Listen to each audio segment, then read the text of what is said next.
Thank you so much for coming in for this webinar. I welcome you all. It's an absolute pleasure to be on our 7th session. I would like to introduce Pakistan Chowk Community's 7th session to all of you. It's been quite incredible learning from our South Asian counterpartners about understanding the politics of heritage and preservation. Pakistan Chowk Community Center was established for the people to engage with arts and culture on quite pressing queries. With the atmosphere becoming increasingly commercialized in Old Town, the need to bring art and culture to the forefront of public space has become a pressing need.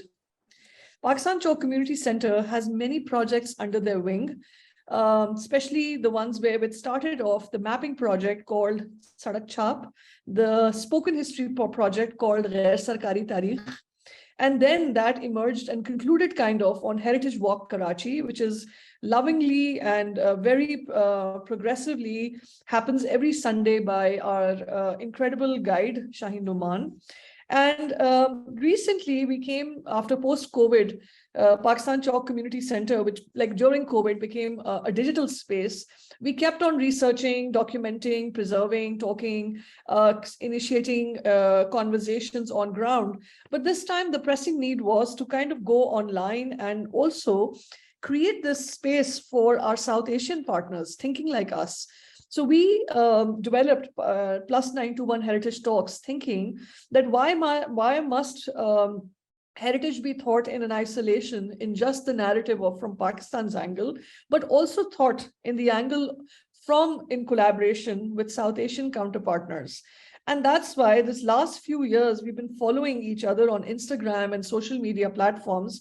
We thought it'll be incredible to actually bring them on this webinar and start talking to them that what does it mean to document, to archive, to walk, to witness, and to think about from different perspectives where we can engage in a comprehensive dialogue on the above questions of what does heritage and preservation mean by bringing together architects, researchers, urban planners, policymakers, designers, artists, journalists, filmmakers, bloggers, and activists to brainstorm ideas for the protection, dialogue, conservation, rehabilitation, and the most important thing, accessibility of heritage sites and public spaces.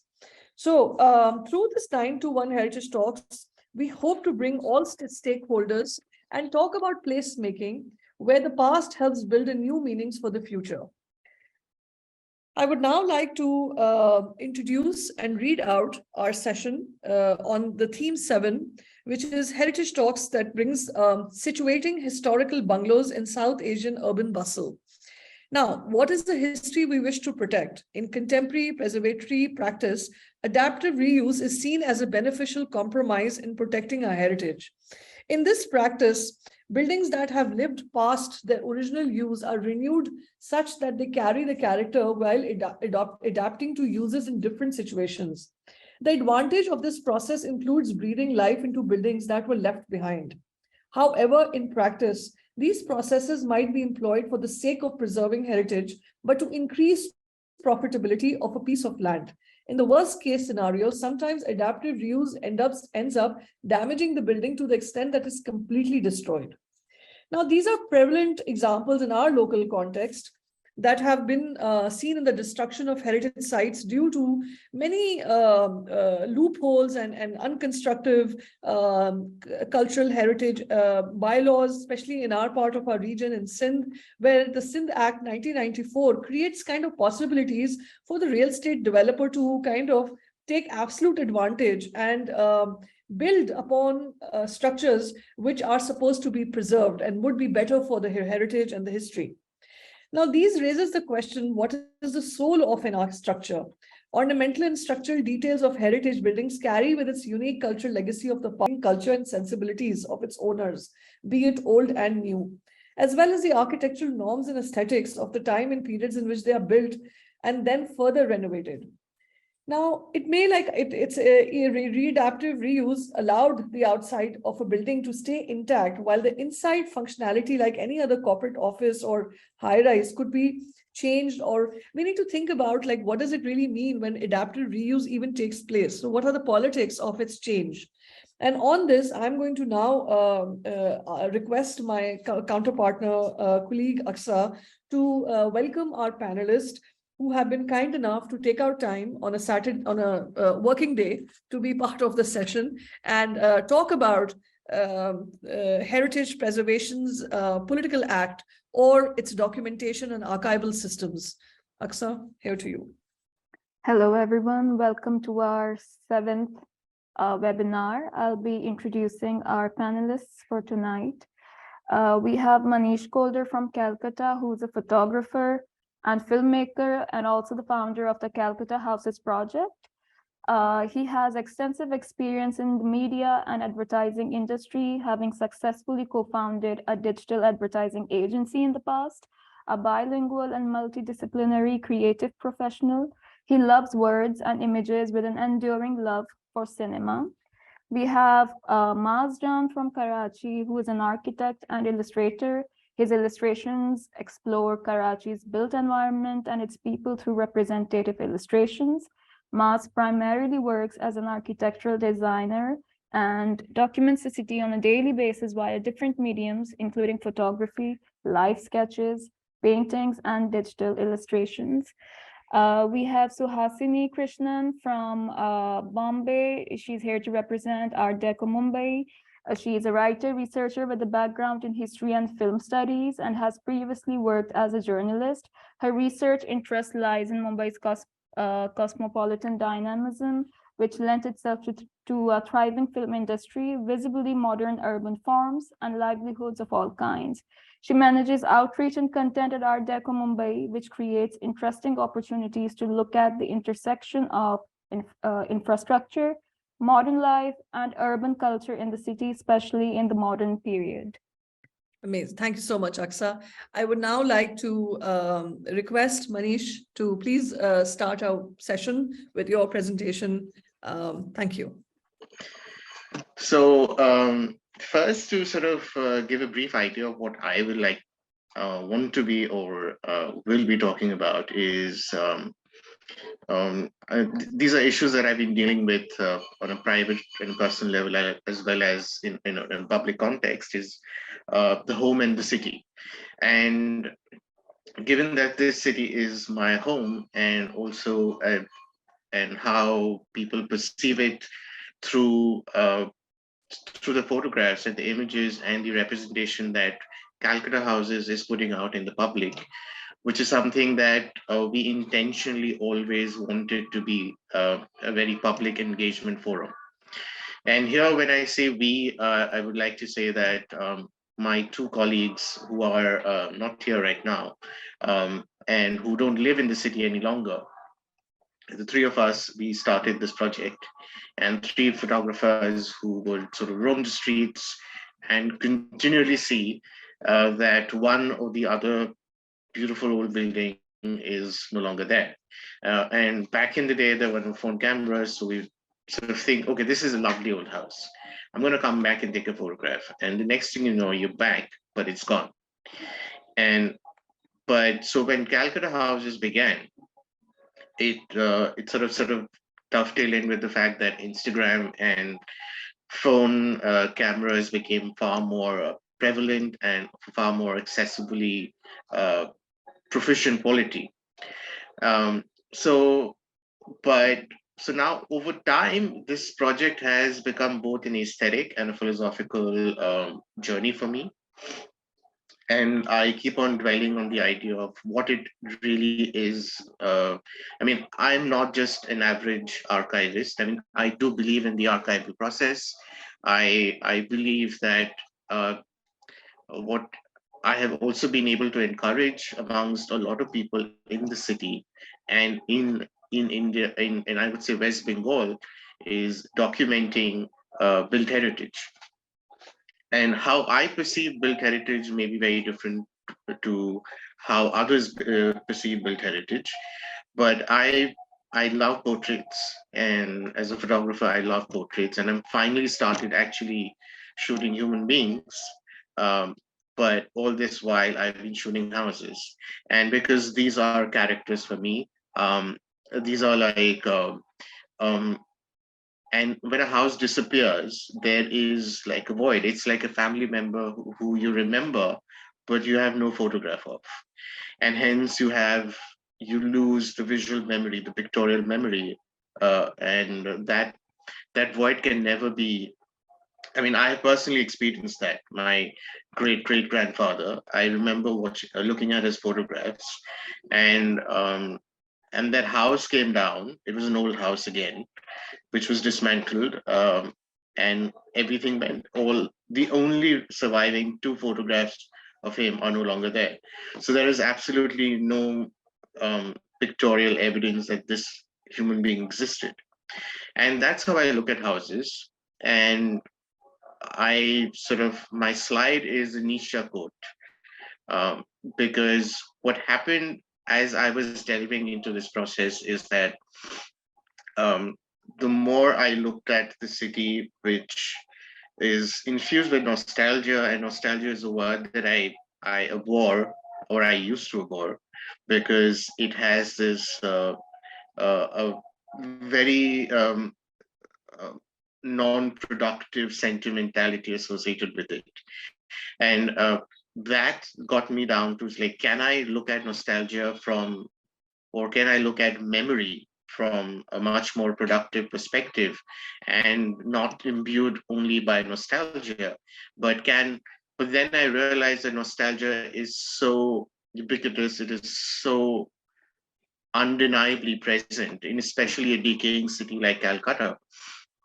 And in a sense, we are all urban, we are from urban spaces who are losing their character over time.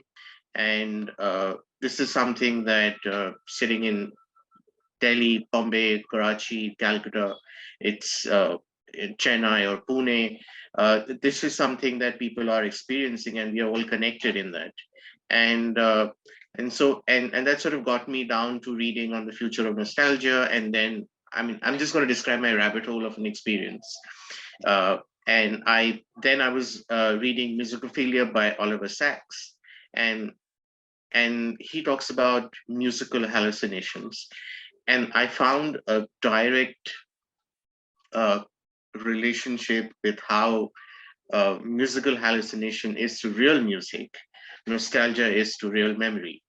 And that's but these are like realities, which is why I'm going to read out this quote, um, that we who are homeless among today, there is no lack. So, but this is a context of the First World War. Um, Today, there is no lack of those who are entitled to call themselves homeless in a distinctive and honorable sense. That kind of makes all of us in that group. Um, for their fate is hard, their hopes are uncertain. It is quite a feat to devise some comfort for them. But what avail? We, children of the future, how could we be at home in this today? We feel disfavor for all ideals, etc., etc. One might lead to home even in this fragile, broken time of transition as for its realities. And our realities have grown very thin. And this is from almost 100 years back. And it's still so, resonant that it's probably not great habit to wake up with a Nietzsche quote, but one can't deny the man's brilliance. So I'm going to take you through the rest of the slide. Nostalgia tantalizes us with its fundamental ambivalence. It is about the repetition of the unrepeatable, materialization of the immaterial. Um, Nostalgia is to memory as each is to art. This is a very, very harsh quote. But and now I come to musicophilia, which is what I was talking about. Why I gave this, it's in a sense, what he talks about is we respond to music, and very naturally, very organically, even more deeply than language. And it's a sort of biophilia. But in a sense, nostalgia is so endemic that it feels very biophilic to memory. And especially when we look at built heritage. Um, um, So now my problem with nostalgia and Calcutta, the context is that it's very hackneyed, and we have this very hackneyed representation of Calcutta, the city. It's it's completely. I mean, I hate the moniker City of Joy. I just absolutely abhor it because it sort of it came from a very uh,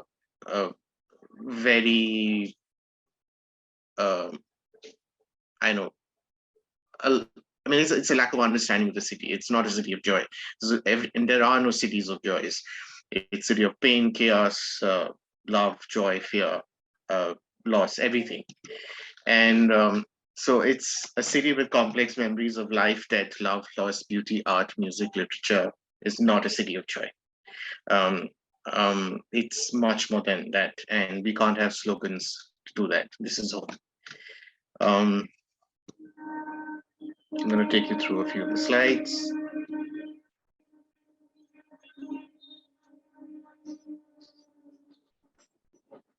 Sorry, there's a train at the back. It's not a soundtrack.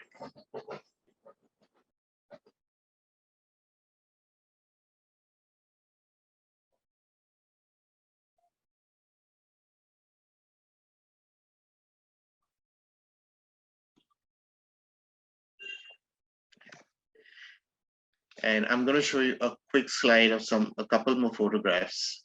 And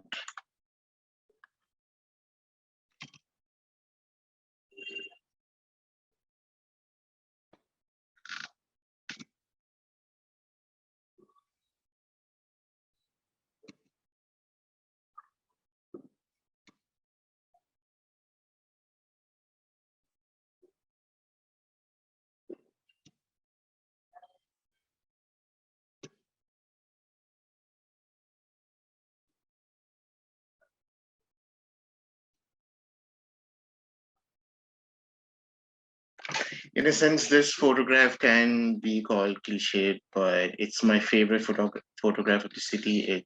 It's ruin, it's decay. There's a yellow ambassador. Um, there is a vibrant dusk sky. Um, this is it. This is very layered and textured, and this is for me is the city. Windows, faded curtains. Seen this image before.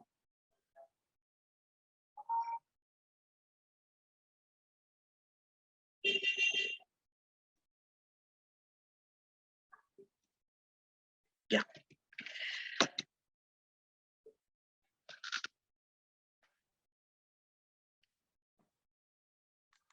So yes, that's pretty much. I mean, I'm not very sure if how topical we are at this point, but um, my presentation is. But how I've looked at spaces in the city is that again, Calcutta is one of those unique cities where we don't have completely gentrified neighborhoods.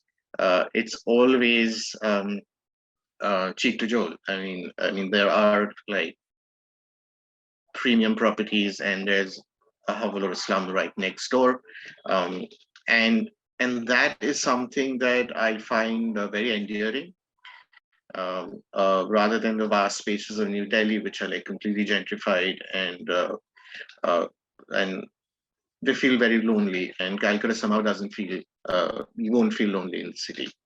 Um, and I have not noticed that particular aspect in other cities uh, of of uh, of India.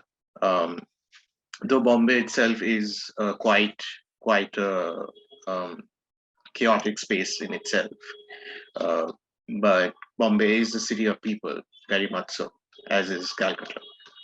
Um, how do I place these structures in a context is but I think that would be my sort of takeaway on placing a built architecture in this, that it's it's another aspect is that why I refuse to dwell and delve into nostalgia is that the more grander mansions, say the 200-year-old palaces of Calcutta, are also emblematic of a time of less freedom, of less equality. And so we cannot be nostalgic about a time where there was less equality, uh, and which is where I find that bit of sentimentality problematic, and which sort of gave rise to me trying to tell people and sort of engage with people and say that this is not a nostalgic exercise, but this is a productive uh, uh, creation of a resource, a bank for the future, uh, not merely an archive. Maybe I can understand it. It sort of we all have memories of living in old houses, and that they are sweet memories um, or painful memories, but or they have become imbued with a much more pleasant hue because time kind of like time plays tricks with your mind, and memory is the trickiest of human sensations. Uh, so yeah, that is how I'd like to end. Yeah, Thank you thank so you. much, Manish. This was great. I will talk more about it right at the end. I've made some notes, and it was a really pleasure to go through this in a very cinematographic way, kind of looking at the city. I would now request Maz to please connect the session. So I'll just take you through the slides. I'll just introduce myself. Disclaimer, so I'm a very visual person, and I'll be talking about through images only. So I'm an architect by profession. I have this passion to do something for the city, and I've been uh, working on it's an evolutionary process on this effort to reimagine the city and put Karachi on in a visual language that the way I would like to see it, and the way how I've documented the city. So there is a journey that I would like to talk about on my process. And since people who are present know my work through illustrations that I work on, so I have this Instagram page where I post my artwork as reimagined Karachi. It's called Deconstruction Station. But to arrive at that point in 2021, I was going through a journey um, since I started school and since I was young. I grew up in Sadr. Sadr is the old town in Karachi, and so I've been documenting the city for years, and that culminated to a project that I would like to, take where it goes. So it's been an interesting journey, and the idea was to reimagine the metropolis, um, Karachi, as other metropolitan cities, has been growing rapidly, and and it also has its history.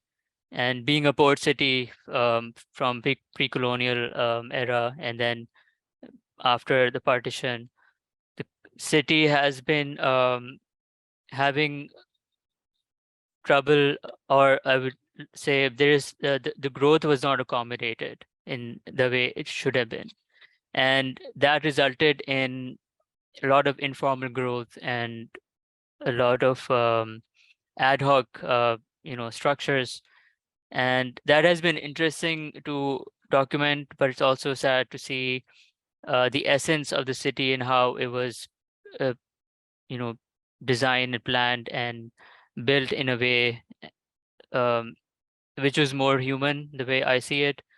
And I recently started like try to walk more, and walking has made me see things differently.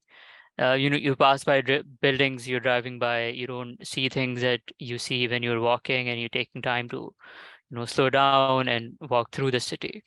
So the entire journey was initiated by walking. uh, Again, I'll come back to the origins. I grew up in Sadr. Sadr is the old town, and back then I did not realize how important that time was for me, since until I moved to a different area, and then I went back to it in my school time. So in my final years of architecture education, I started understanding the city and deconstructing it through visual data. So I'll just lay down the format. I'll be talking about how I understand the city, document it, and the changing environment, and then using artwork and illustrations as a tool to represent the city and the reality, and merging that with fiction, and then the project that I'm currently working on is based on Karachi's heritage. So Karachi is really huge. We have the most population in Karachi. People from all over Pakistan do live and work here, and it's constantly growing. The landmass is huge, but it's still concentrated in the central east zone, which is also the Old Town area. And so yeah, so I'll just walk through with these maps. This map, in comparison to how it initially was, as you can see in this, the city was primarily based around a tramway system and through one central artery, which was the Bandar Road, and around that the city was started growing, and it was how it was built. And this is in comparison to how we are at now. It's really a drastic difference in terms of growth and informality and urbanization. So I these are the streets that I mean, not at this time, but this is how I heard about this the street. You can see the tram on the top right photograph, and I heard stories about by my grandparents about using the tram back in the 50s and 60s, and that is something that I cannot even imagine. And so later I did work on this and recreated these trams in I'll come back to that in the later slides. So um, the walking in the city and how I started. This is a photo series that I started on Instagram back in 2015, and I was walking around the city in Old Town, and this is just a documentation of how there is contrast in the built environment, the old and new. You can, I mean, it's a nice juxtaposition and framing, and so you don't notice that when driving by, but when you take your time and observe and realize what's happening. So this is just a series that I've been working on. Again, contrast between old and new, glass and steel buildings, urbanization at an unprecedented scale, and also with any which is total disregard in considering the city's built environment. And again, this is just not, the building is not the heritage. There is cultures around it, there's histories, there's stories. uh, so I'll just come back to this again. So these are just photographs that I've been collecting. These are new and old developments, and these are some more photos.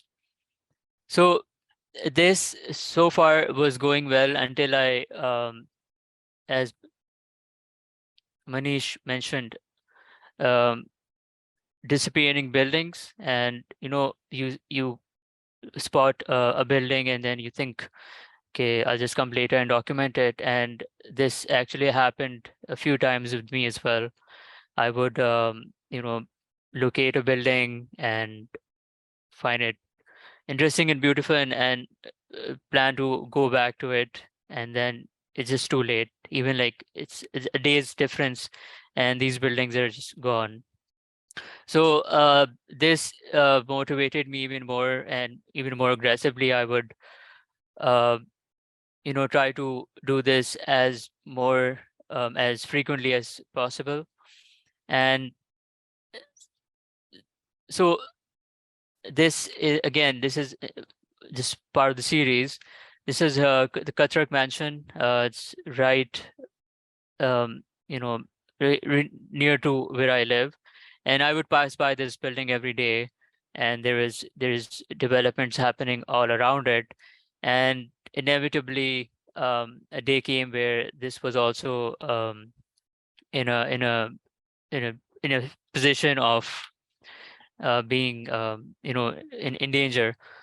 So there was some efforts to stop it's being taken over by the developers, but what ended up happening was they agreed to conserve it or preserve the facade, and that's how the laws in Karachi enable you to you know occupy and preserve just a facade. But then when you get out the building and you just leave the skin, it's just reduced to its you know aesthetic value, or even not even that. And when a new structure is coming in place, leaving this skin as it was, then you're not really preserving or saving heritage. It's just performative. So this was really sad. And then I kept thinking about it, started you know again continued the documentation. And during this time I was always actively trying to think of ways on how I could do something about this as a response, as whatever skills that I had at my with- whatever skills or medium or means that I had. So that was yeah, so this is where the journey continues. The photo on the right is the current uh, uh, condition of the Kathak mansion. Uh, you can see the windows, through the windows, you can see the light. So there is barely anything left for it. And as you can see on the photograph on the left, we'll have another high rise in place. So this is what is happening to more buildings and has happened. And again, I've discussed this with people, and we're thinking of ways to also to actively stand for it against this development and save heritage, but also do something about it for larger awareness. So this is these are some details and ornamentations on Kathak Mansion that I documented before. This was during lockdown time, and it was easier to just go out and document things. So this is another one that I documented. I did not realize, when I was doing it, but I just happened to take photos, and then a few months later, we in fact, yeah. So between January and March, this again was gone, and this one had a sentimental value to most Karachiites. We had a coconut, shop here, and most people had this connection with it, this building. And then now you just have rubble, and the shop has been now moved to the inner car. So this led me to again starting to map and document these structures that we have left. This is beginning of my illustrations that I started working on in the old town. And this is from my thesis project. This is another one. I started reimagining um, the city as a utopian, in a state that we just, I mean, it is possible, but as an artist, I was having this conversation with a friend, and we were speaking of how just an image and leaving it out there and putting it out on the internet can have help people reimagine and reimagine city as as we would like it to be. And that led to an Instagram project that I started in 2021. It's just recreating the city and its people, not just buildings, but the culture and everything that's to do with the people. And again, so this one is a project that I work with a friend, Gulrez. He has been working on mobility and public transport, and he created these images where he juxtaposed by photo manipulation, putting trams on in modern day Karachi, and how it is today. And I recreated these images and putting modern tramway systems um, as a foreground in against heritage buildings. This is the heritage project that I've been working on lately. This is very important to me, this building. This is the building that my great grandfather first, after moving from Delhi, he settled here, and this is where how we started in Pakistan. And they have this, they started a business. They were living on the first and second floor, and they were running a shop on the ground floor. And on the right, you can see a photograph. That's my Nana in the picture. So this is again an effort to reimagine the Karachi heritage, and not as it was, but to put it in a context that is relevant and to now as well. This is another one. These buildings are not in the best conditions, but I just go and document them. But documentation is not enough. I think if you just put a photograph, for me, at least the way I see it, um, for it, in order to understand the building and structure, I started drawing these buildings from photo references. And when you're doing that, you just start to put more life into it, and just reimagine it as maybe back in the day, or at some point how it could have been. So this is another one which I did on the Christmas this year. These are real, like, existing buildings, but all I do is just redraw them in a perfect condition, an idealized representation, and add a little more life to it, and then so so these are images that have been you know received really well by the audience and people that do value Karachi and its culture and its heritage, and that has led to more projects. This one is a poster that we made for against as a protest for building gates at Frere Hall. Frere Hall is a park pre-partition building where this is one of the only parks in Karachi where it's open to public and there's no restrictions, there's no barrier, because Karachi also has a lot of barriers, gates, walls, and most times you don't have visual access to buildings. And private property is another thing, but even public buildings are being barred with walls and fences. So the municipality was adding gates to the park, and we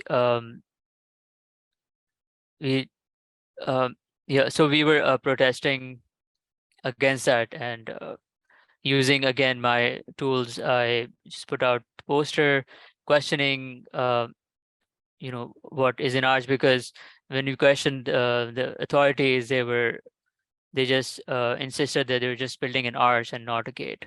So this was another response to, the extension of the project. So this is one of the latest documentation projects that I've been working on. This is a building that mysteriously fell apart and collapsed in the last, I think, back in June. And so I found out on, by vigilantes and people who are, who care about these buildings on social media. So I went and documented this one, and as a response, I recreated the same building. And this is just a conversation on how we are attempting to preserve or restore the buildings that are in a bad condition or have fallen apart. Um, so putting just my ideal um, vision into this. So this one is currently on display at Full Circle Gallery, and I just put it out there because when you think of restoring or preserving heritage buildings, there's so much that you could do, and that just left me with a lot of questions and possibilities. So I just put everything into it as just to put it out there and initiate a conversation about heritage and the city and its future and its past. So this is so far what I've managed to work on in an effort to uh, raise more awareness and create awareness about the city and its built environment and culture. Thank you so much. Okay, thank you. We'll come back to this conversation of the pressing need of looking at the city from an idealized perspective. We will talk more on the politics of the illustration journey at the end. I would now like to invite Art Deco Mumbai to be sharing their screen and taking us through their project journey. Hi, everyone. I'm Suhasini Krishnan. I'm representing Art Deco Mumbai Trust today. We are a not-for-profit trust, a charitable trust that chronicles the history of Mumbai's Art Deco and advocates for its conservation. And what I've been hearing so far with what Maz and Manish have said has resonated so much with me because we lay a lot of stress on documentation. And our experience too has been, essentially we started out as a sort of repository of the city's living heritage, but increasingly, given the amount of loss that Bombay is experiencing in terms of its heritage, increasingly we're becoming an archive as opposed to a repository of living heritage. So that is something that definitely resonated with me. And even the images that Maz showed in his slides, I mean, some of those images look like they were taken right out of Bombay. So I'm looking forward to sort of have those conversations later when we do speak. We're speaking today of the historic bungalow, but I'm also going to try to veer the conversation towards a little bit towards the built form in general, because again, I think the same notion of heritage and conservation and history would apply there as well. Bombay, of course, has experienced a lot of loss in terms of historic bungalows, and I'll come to that in a little bit, but let me set the context before I go any further. Now, when I started thinking about the bungalow in the Indian context, and of course, the period that we look at is the early 20th century.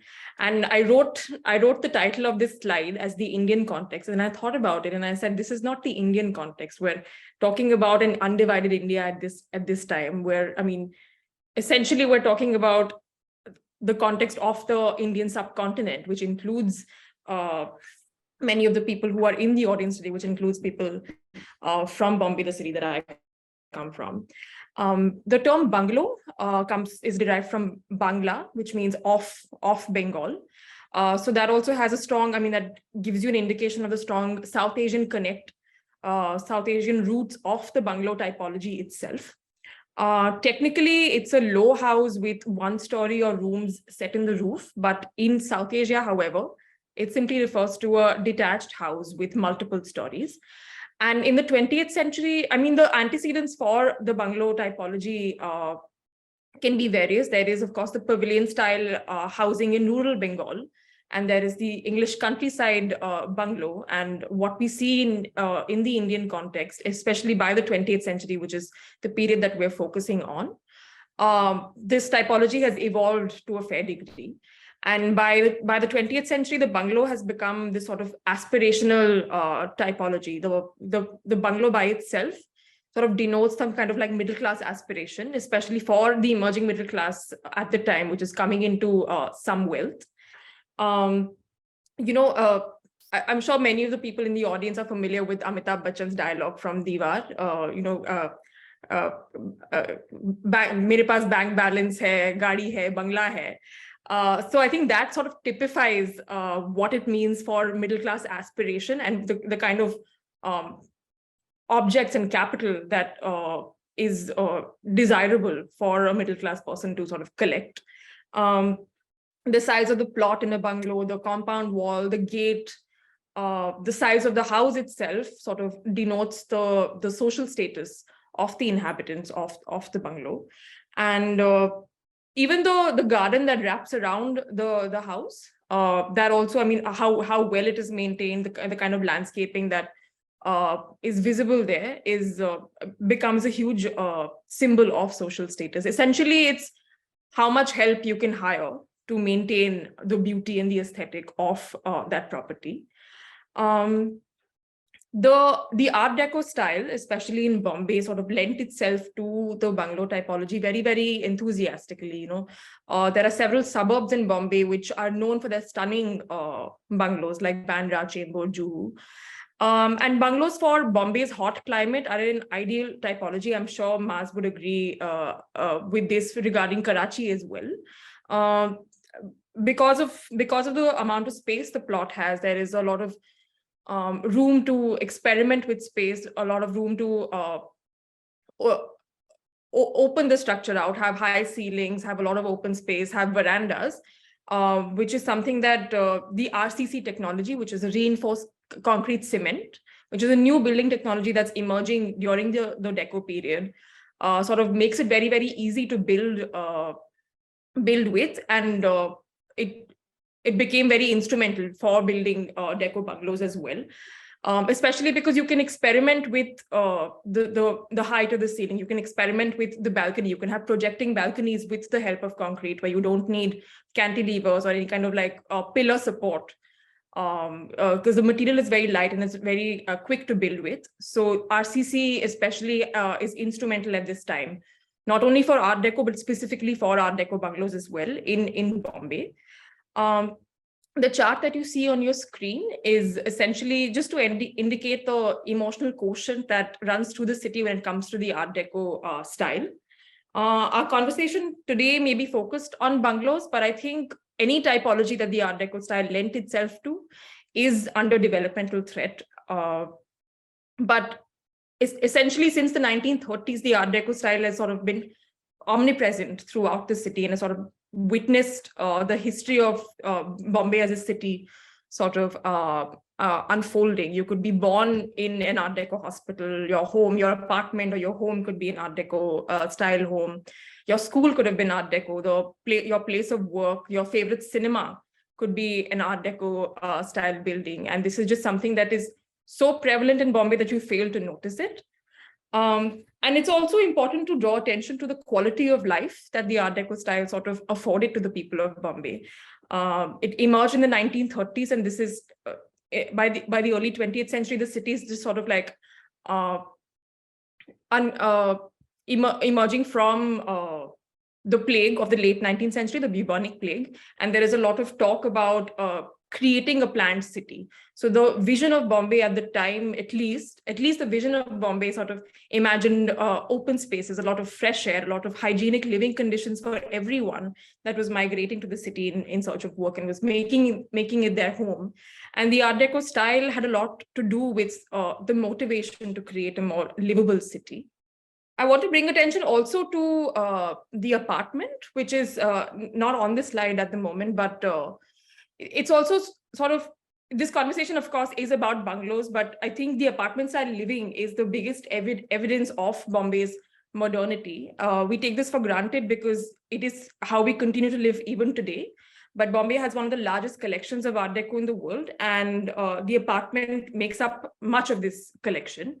And they date back to the 1930s and 40s, which is relatively recent, but would not be considered historic, even though they are in many ways historic. This becomes, and the apartment sort of lends itself to family histories as well. I mean, you grew up in a certain Art Deco apartment, you made friends in the apartment building. There are people of various faiths, people of various backgrounds, people of various nationalities who are coming together to live in a certain, to live in a singular complex, and is sort of creating this cosmopolitan mix where you're being able to interact with people that you wouldn't typically. And the apartment style building sort of engendered that kind of way of living in Bombay. And this becomes true even for bungalows, since they're independent housing typically occupied by a single family. So the familial history, which sort of lends itself to the city's history as well, becomes even more sort of pronounced in the bungalow typology. These are typically family-owned properties, and they're historic, and they're part of the city's historic fabric, but they're also deeply personal. And this image that you see on your screen is of Philomena in Dadar, which was named after two brothers of this family, who were lovingly called Pilu and Meena. So the name of the building also, the name of the bungalow also is sort of derived from the family's history. So calling it or recognizing it as heritage becomes even more complicated because they are, after all, private property. This is another example of a very well-preserved bungalow in Kambala Hill, designed by Perrin Mistry, who is the first registered female architect in India. In India, and this is again in the 1930s. So I mean, I say India, but like, of course, the context is much wider, and we're talking also about undivided India, which includes a much larger chunk of the subcontinent. Now, I want to talk about the scramble for land. The problem of space is something that has been ongoing since the early 20th century in Bombay, especially. Bombay is a thriving metropolis, and bungalows specifically are an ex-urban kind of typology. They're not meant to be in the heart of the city. And for any thriving metropolis, it simply takes up too much space. And no matter what metropolis you speak of, whether Karachi, Calcutta, Bombay, New York, Shanghai, this is the same story everywhere. So Bombay isn't unique in that sense. But what is unique to Bombay is its sort of geographical makeup. The problem, just in terms of how the city is laid out, Bombay is a peninsular city. The south of the city is surrounded by water on all three sides. And again, this is something that people from Karachi might resonate with. And therefore, the only way to create space, I mean, Bombay is sort of saturated in terms of space that it has to expand. And the only way to create space is either you reclaim from the sea or you build vertically. And I have to report that it seems to be the case that Bombay is doing both at the moment. Or alternatively, so which means that because of the scramble for space, it means that bungalows are the first sort of properties to go. Alternatively, people build towers behind the existing bungalow within the compound of the property. So one of the most prominent examples is Mannat in Land's End, which is a residence of film star Shah Rukh Khan. And here you can, this is a 1920s bungalow. It's a grade 3 heritage property. And here you can see the compound wall has gone so high up that you can't even see the historic structure anymore. All you can see is the glass tower at the back. And that, I suppose, is increasingly becoming the enduring image of Bombay.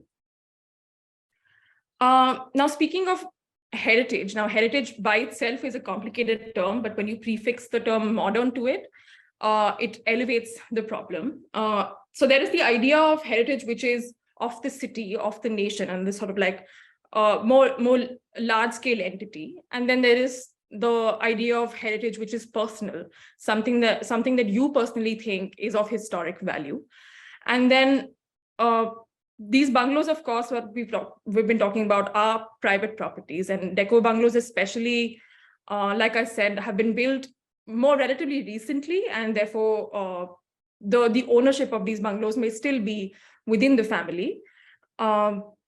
So it is living heritage in a certain sense. So there is only so much that another party can sort of have a say in what happens to these properties. These are not medieval or ancient monuments that are sort of protected by the Archaeological Survey of India, which is a government body. These are people's homes at the end of the day. So that is something that is a sentiment that we do have to keep in mind. And like I said, concrete becomes a very prominent building material at this time, and it's something that we continue to use even today. So from a layman's perspective, for the uninitiated, I mean, something that was built 80 years ago and was built with concrete is not really something that should be attached historic or heritage value to. So that becomes a very complicated conversation when it comes to modern heritage, especially in Bombay. Now, speaking of the bungalow in the contemporary period and the kind of how it lends to the needs of our contemporary sort of ways of living. Increasingly, the bungalow is becoming a typology for the upper class. It is no longer a middle class typology. It's typically people with ancestral wealth who have sort of held on to these properties. The idea of middle class prestige is different in a neoliberal context now. So now there are swanky apartments with glass walls, and the higher you go, the more prestigious it is. And that is something that we're again seeing happening in Bombay a lot.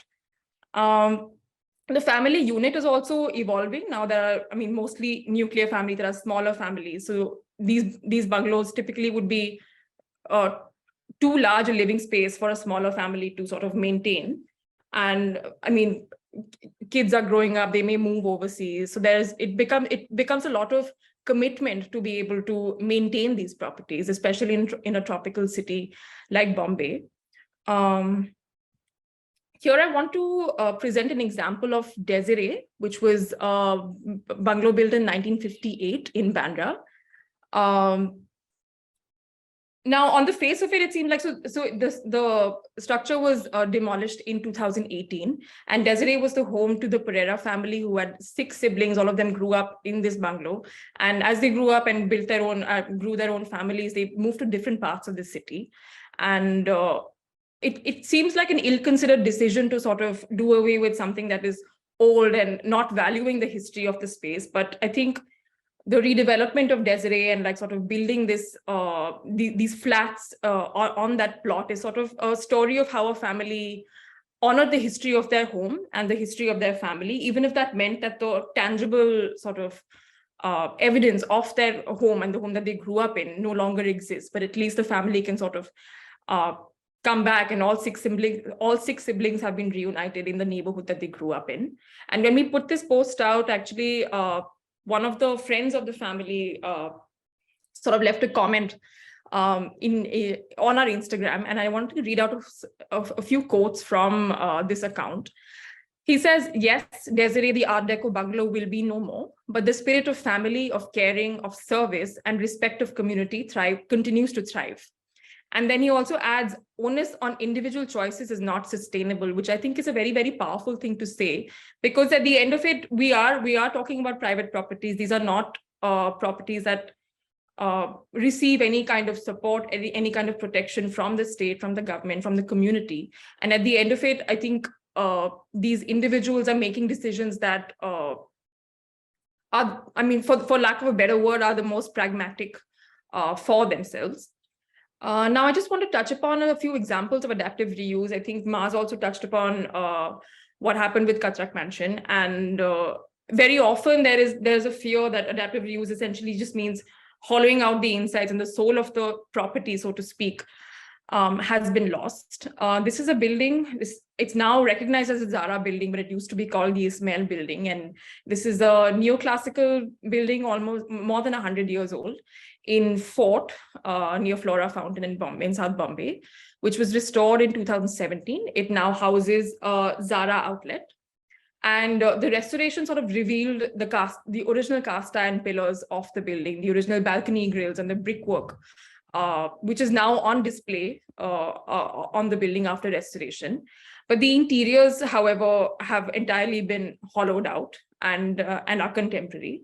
But I have to add that before the restoration work happened, the fate of the building had sort of been sealed. It was going to be demolished 10 years before the restoration happened, because it just wasn't safe for this building to stand the way that it was. It needed to be protected. It needed to be reinforced. It was a very old building, and this sort of fight to restore it, even if it houses a Zara outlet today, has at least managed to hold the facade of the building intact, and it still is part of Bombay skyline, which I think is an important thing. And given that it houses a Zara outlet, I think it sort of attracts a much younger demographic of people who typically may not engage with the city, engage with this building, engage with the history of this district. But I think it's a great way to draw in people of a much younger demographic to sort of engage with the property.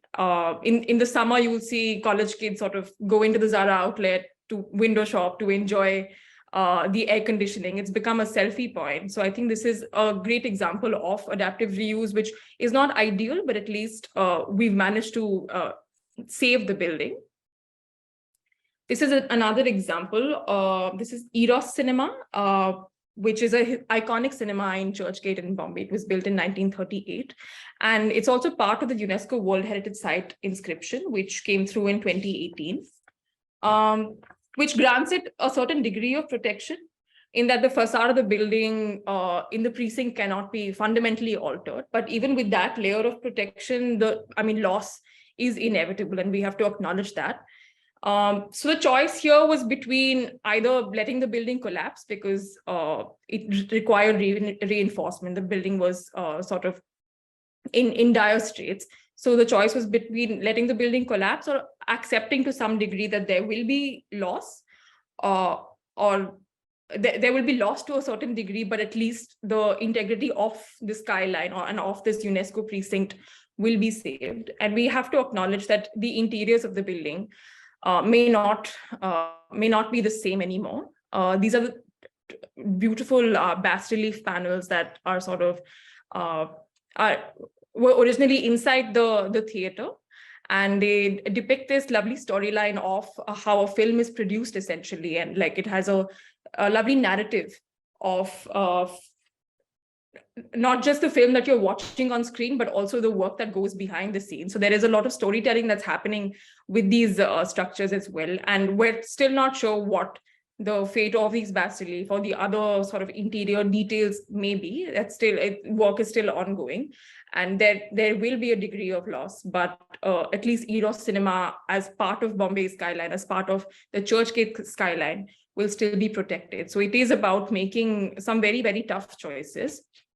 And I just want to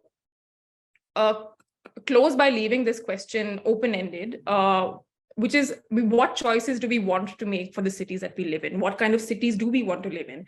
Bombay is a city of tough choices. Living here is a day-to-day negotiation with making those choices. Rents here are through the roof. The traffic is unmanageable. The real estate pressure is incredible. Even so, people make the choice to live here. Even so, people make the choice to work here. And the owners of these historic bungalows and apartments are making choices for themselves and their families, which in turn lends to how the city and the neighborhood, their neighborhood and the city itself is being shaped, and the choices that they're making for the city that they want to live in. These are not easy decisions to make by any means, and we don't always have the answer to this question, but the choices we want to make for the cities we live in, I think, is a question we have to keep asking. And each time the answer may be different, but it is a question we will have to keep asking. And I think that's a conversation starter. And I hope that we have a vision of a city that is increasingly livable and it affords a quality of life that is decent.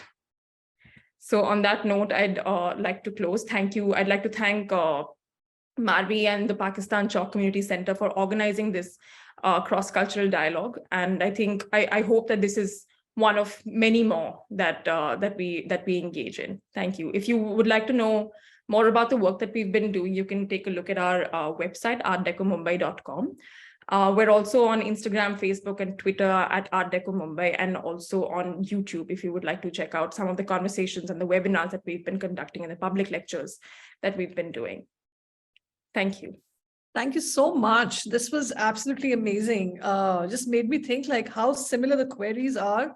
And it was almost like we were talking about Karachi itself. Like, I mean, there was no much difference. I mean, we're thinking about all these conflicted thoughts, especially starting, I'm going to like kind of like summarize the overarching understanding of heritage here, and then we will try to read out some interesting questions in the chat box as well, and to bring the audience in. So thank you so much, Manish, for really taking us through the idea of nostalgia and breaking it down for us, and thinking about time as a very like a privileged aspect, and thinking about and in that context kind of understanding that what does it mean really to be thinking of heritage in that context. And one really like kind of like, again, thanks for bringing up the idea of like disparity, class systems, and heritage in the ruin and the decay, which kind of like describes the city of Calcutta. And in one of your images, I saw that the materiality was kind of crumbling away, and one could see the layers from the top plaster to all the way down to the brick. And that kind of like defines the city itself, or what it has gone through and what has it spoken about. So the time period itself in your presentation made a lot of like kind of like a connection of understanding of your first slide, that this is home. So thank you again. And moving on to Maz, Maz, your illustration journey is almost like a form of a preservation pact, kind of like giving this ideology of like what really preservation could be in your, in your world of your visual thinking. So this is a way of like thinking, at least like keeping Karachi in mind and its contestedness, and you coming with fresher ideas right now, right after college, and thinking about heritage from a perspective of like walking and developing those kind of like in-between spaces where these can be like fantasies, it can be fiction, but yet it gives some kind of solutions and some kind of form of like betterment. And that was very interesting to bring in onto this webinar.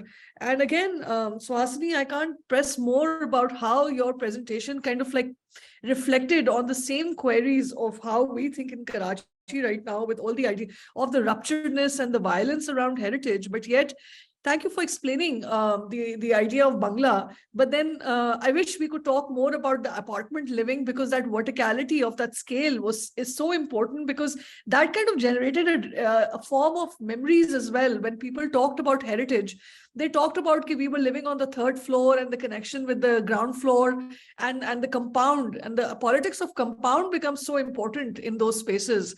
So maybe, in our next term, maybe that could be a session that we need to bring in and talk about historical apartments and living vertical. It is such an incredible thought to think about those preservation ideas of intangible, so it's not something that you're just talking about physical preservation. Here it's a lot of memory preservation, but again, how does one go forward with those kind of conversations? So my overarching question here for all three of you here is, in this living cities, one also feels quite lonely with this kind of constant when you are indulged, and when you have this conversation with heritage from just not from a professional perspective, but also from a civil society member. How do you, from your project, think about heritage on everydayness? Like, how are you witnessing heritage? I know one is documenting, one is taking photograph, one is creating a space, but when it really comes to in between of government and the city moving on, how do you deal with that? That's my question too. Like, it's a very open-ended question. You can formulate it in any way that you like. Manish, we can start from you. Yeah, sure. So I have a very philosophical take on life, and in a sense that nothing lasts forever, and we shall have to let go at some point. And I have been part of the conservation movement in the city of Calcutta. It's a very uphill job. We're fighting against the government who is hand in glove with the building lobby, and the short-term gains of real estate and is something that is so tangible that one cannot really fight against it. And you somehow have to make peace with maybe 1 in 100 survive, maybe 5 in 100 survive, and we document the rest for posterity. And that's what Suhasini was talking about, the Zara. I mean, it's become a soulless edifice, but I mean, a temple to consumerism. But it's the facade still remains. And this is a question that I actually had a very interesting conversation with the people who were responsible for getting Ahmedabad, the old city of Ahmedabad, declared a UNESCO World Heritage City. And it's just that adaptive reuse will destroy the character of the neighborhood, of the city. And that's because which were like lived in homes, as you said, like, the third floor, the compound, the people, the interactions of it, the coconut cellar, and etc. And that will go away. So we will lose something. We will lose. I mean, it's a loss is a part of life, and you just come to terms with it. I know I made sound very depressing, but it is a depressing and lonely journey at times when you see these buildings disappear. But how do you deal with loss? Is also you see value in memory, and that is where my journey is, and I'm constantly evolving in that sense. On a personal note, I lost my mother last year, so that itself was also affecting how my artistic, creative processes were also functioning, and it's also. I think once we can make peace with the idea of loss, we can find far more productive and I don't know, constructive uses of even something as deeply problematic as nostalgia. Yeah.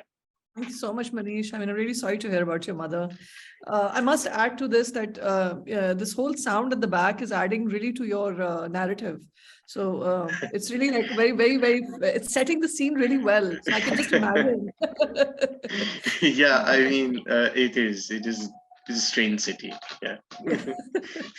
Maz, Thank would you you. like to extend? Yeah, thanks. So again, it is as Manish mentioned, it is a lonely journey, and at times you just have this.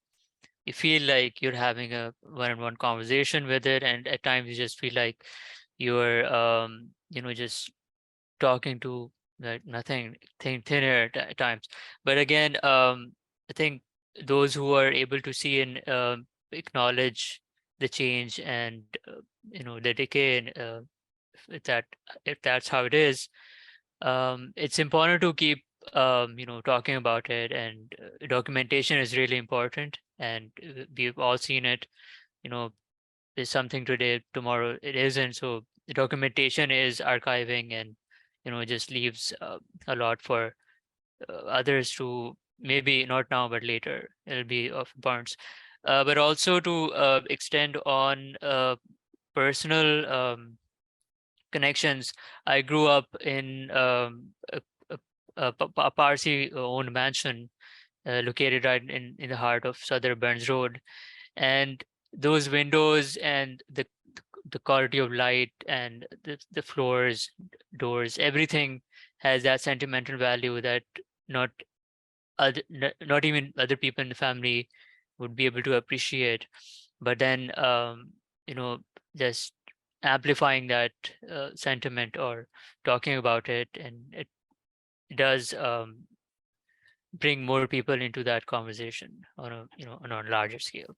Thanks, Maz. Sahasi. Yeah, I think, I mean, the notion of heritage, like I said, is a very complicated one, especially in cities like Bombay, where there are several stakeholders involved. And like when you're looking at heritage as a sort of top-down perspective where you're waiting for the government to say, okay, this is a heritage property, this needs to be protected. I think that's where that's where the loneliness and the sort of activism begins, because you're waiting for a larger entity to sort of delineate something as heritage. But I think, especially in Bombay, I mean, there is a great degree of this sense of belonging. Bombay is a city that is built by the people. Much of this Art Deco is not commissioned by the state. Much of this Art Deco is by citizens of Bombay. And it's a city that's built by its own people. And I think that sort of like enables a sense of ownership, where you're seeing that heritage becomes personalized in a sense. And I mean, it's about people's stories, it's about people's memories and experiences. And that is what I think builds a city. We're talking about the built form, but I think that's a layer added on top of those experiences, or I think that's something that facilitates those experiences.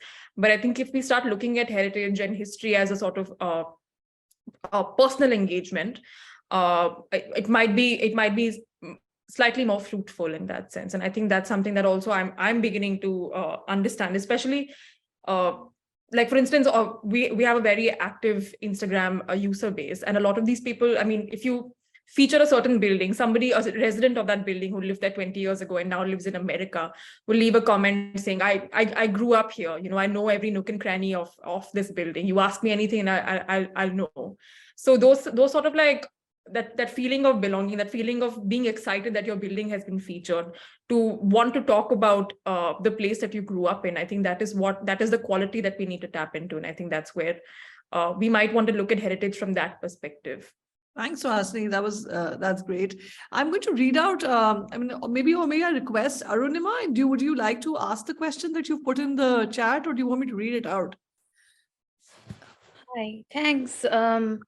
Sorry, I'm not in a position to put up the camera right now, but this Not has at all. been- Just ask the question. It's okay. It's fine. Yeah.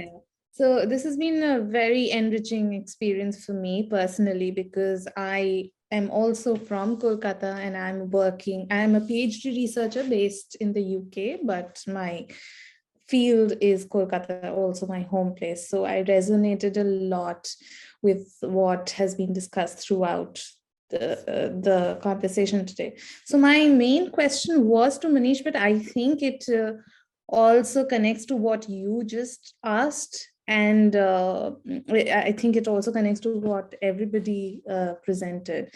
So it is more to do with how the impact of the work done by Calcutta House or by the Art Deco Mumbai has given them, like, how specifically are they dealing with the government and the developers, and helping the people who are interested in keeping their personal heritage, or even if it's not their home, but there are a lot of people who want to see a particular neighborhoods to be preserved or conserved in particular ways. So basically just simply how they are if this impact or the success of their projects have given them some agency to work with the government, to work or against the government, and with similar like-minded people to help with keeping some of these places alive. The sense of agency is for me is a very complex notion, because I have been part of, for me, Calcutta Houses is something that has increased awareness. It has, and I'm happy to say that this generation, which is like about 10 years younger, 10, 15 years younger than I am, Mars's generation is far more enthusiastic and far more engaged and far more willing to deal with heritage. And I think they have the necessary distance to look at built heritage as something of very tangible value, of something of beauty. And that is something that I feel that I have actively contributed to, and I feel great. I made no money out of it. That's not the point. And that was never the point. And and talking about agency, there is recently in Calcutta, there was a home that the owners did not want to be torn down. It was about 100 years old and beautiful, beautiful old house, which just got sold to somebody who is restoring it, is actually building something, sort of a space for arts or something out of it, or a cafe, but not tearing it down. And here so Calcutta is again, or used to be, as a cosmopolitan city like Karachi, like Bombay. Um, and these were places that they were very twinning, there were ports. And so naturally, people of all communities would live here. And so I see that a lot more. So right now, the economic advantage has shifted more to the Marwari community. It has for a while, but they are coming forward. I interact with all kinds of people through Calcutta houses, and I see passion, equal or more passion, amongst um, uh, Marwari communities who feel very much connected with the city and the idea, the notion of Bengali heritage and culture, and whether they are occupying a home which has some historical significance. And this particular house has been bought by that a person from the Marwari community. And I think that one specific act can resonate so much that it just brings tears to my eyes.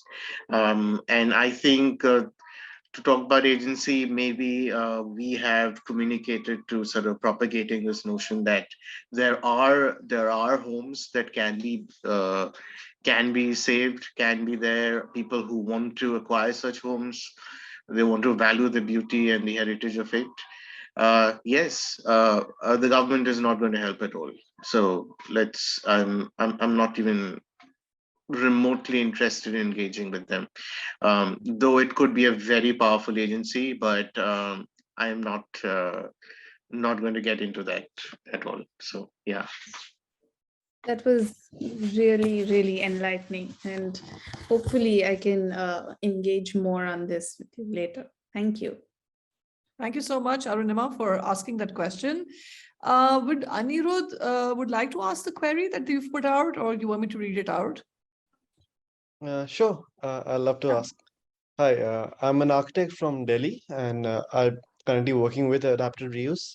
So I just had a couple of these questions, which I was also facing myself. Was how does one deal with the layered symbolism that many of these old buildings present? For example, in the case of old private houses or estates, how does one balance saving the existing building for the heritage value, but not celebrating or cementing the inequality that it represents?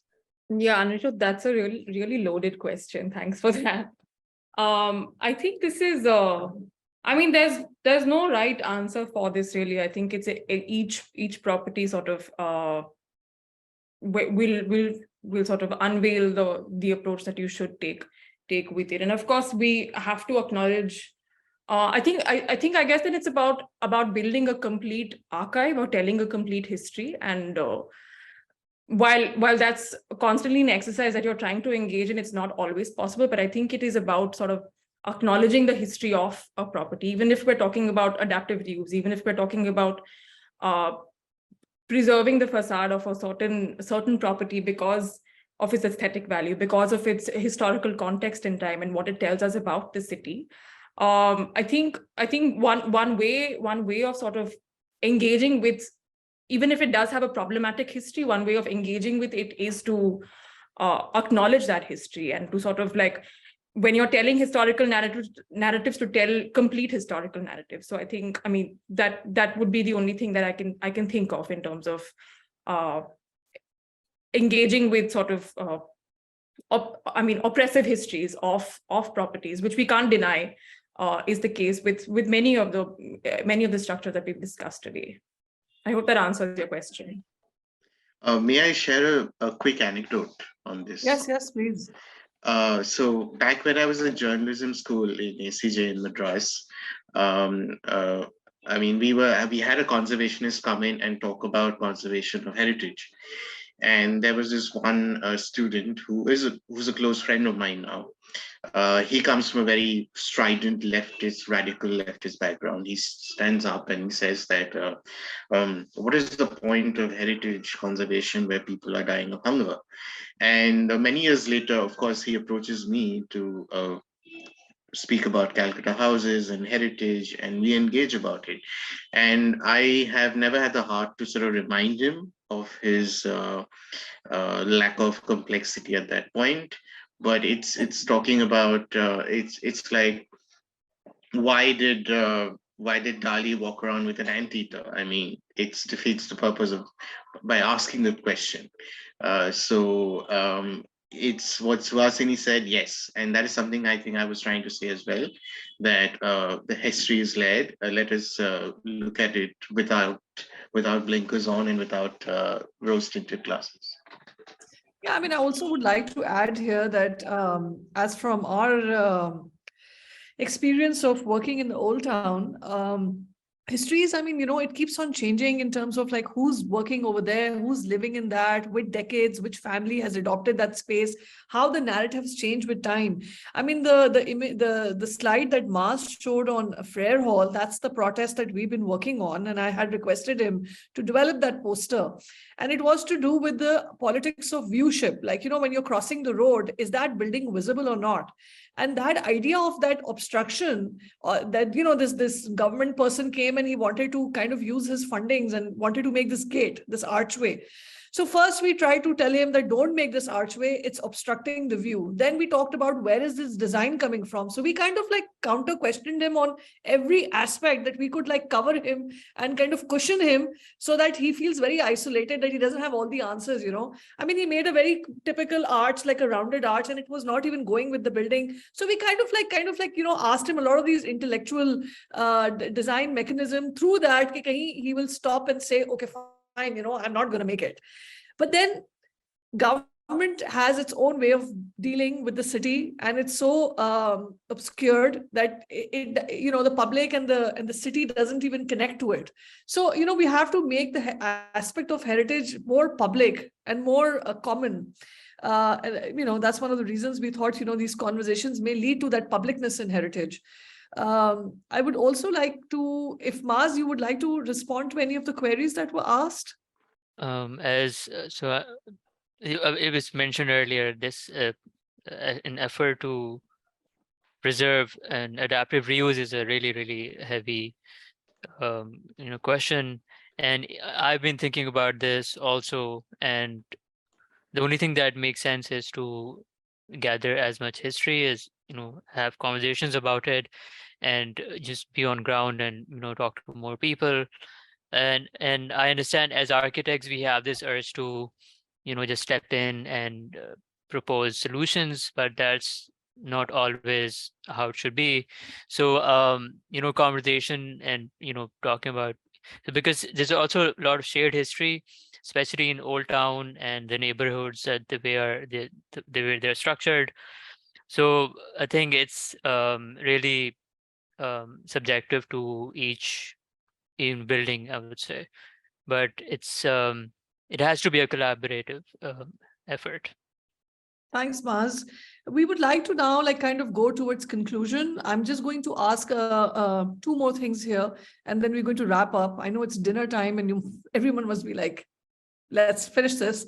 Josefa, Aksa, would you like to kind of wrap up by asking questions from your end, and then we'll move towards concluding the session? I just had a question to Manish, how he interacts with what Maz showed, because Manish talked about how nostalgia is like a sickness of looking at the past, etc. There's a issue with nostalgia, but at the same time, Maz is representing a more healthy form of nostalgia, which is idealizing, not idealizing in the negative sense, but in the looking at the past to see lost futures that could have been, that allow us greater paths, better futures that are being offered right now. So in that sense, what does Manish see as how nostalgia can be beneficial. Okay, yeah. Thank you, Jose, for that's like fantastic. I have been thinking about that, and because I have been everybody who comes to my page are dwelling on nostalgia. I mean, they think that my page is a nostalgia machine, but what Mars is doing is actually something very constructive. He's not. So there is a. One of my teachers in journalism school was to talk about culture, and he said like, what is culture? For a lot of people, culture is the lump in the throat syndrome. I mean, oh my god, this is so great, and they just have a lump in the throat, and they really can't express what they really tangibly contribute by meaning culture. And exactly here, but we're not really. There is no lump in the throat here. He's engaging with it from his perspective, and he's actually creating something new. These are like completely new artworks, new resources, new archives. And I totally agree, because and that also, I just wanted to sort of add to that the idea. The other question is that people who live in those spaces, they change, and we should not. Chitpur in Calcutta is a very old part of town where the really wealthy wealthy folks of Calcutta, and hence some of the wealthiest people in the world at that point used to live. And that is completely inhabited by impoverished people. And that was also, Chitpur is also where Tagore was from. And but I think, but what there's actually a project which engages with the people of Chitpur, and in a sense, rather than dwelling in nostalgia, you're actually looking at what exists now and how they interact with the built heritage, and trying to create something constructive and or something of value, which can be of how should I say? Um, I mean, it's a very constructive way. That's all I can see. That's all I can say. Yeah, I hope that answers your question. Yeah. Thanks, Manoj. Aksa? Yeah, I have a question from Suhasini. This may sound a little open-ended, but you can answer it in any way you want. So from our conversations, I feel like in general, there is something lacking in our imagination as, as citizens of urban cities, when it comes to appreciating our built heritage with regards to, let's say, historical bungalows or residences. We may be able to appreciate colonial heritage to a certain extent, but when it comes to our everyday historical residences, which have their own, you could say, cultural or historical value, we as people are not able to relate to that. Is there throughout your work, have you come across, any like, can you pinpoint to some, is there like a disconnect somewhere that you can pinpoint to? I would be happy if you could just answer that. Yeah, actually, because the Art Deco emergence in Bombay is in contrast to the Victorian Gothic, which is sort of commissioned by the British colonial state. And in comparison to those sort of like lofty, stately buildings, the Art Deco form sort of seems to dwarf. But in a certain sense, the Deco form is something that is of the city, is again, like I said, is something that is commissioned by Indians, by Indians who are engaging with a country that's moving towards independence, that's engaging with this sort of nationalist politics at the time. So that is something that, so the Deco style in itself is not setting out to make any kind of political statement, but by virtue of its existence, by virtue of its sort of being patronized by the colonized, I think that is a sort of like political engagement that ends up taking place. And just in terms of what you ask about us not being able to appreciate our historic properties, And in terms of only, I mean, being sort of like nostalgic or appreciating sort of colonial properties, I think the deco style is a great example of essentially it's something that's part of your everyday. So we're talking about heritage, we're talking about how you appreciate history, but I think maybe we look at it in a different way, in that we don't have to stop and appreciate that, oh, this is a historic building, or this is, I mean, this has this kind of heritage value attached to it. I think it's just so intrinsically part of our everyday that if we just appreciate the kind of life that it afforded the city, the kind of ways of living that we continue to engage with even today, if we appreciate that, I think that in itself would be an appreciation of this sort of historic style in itself. Thank you so much, Vasni, for that. I would now like to conclude today's session. If there are any questions by the audience, please leave us a message and we will get back to you regarding this project and the webinar. Again, Manish and Suhasini, Maz, thank you so much for taking our time on a weekday and being part of our webinar. We really, really learned a lot from you, and we hope to continue this conversation in a more better days, better times on Instagram and social media. We may be connected and hope this conversation goes on and on.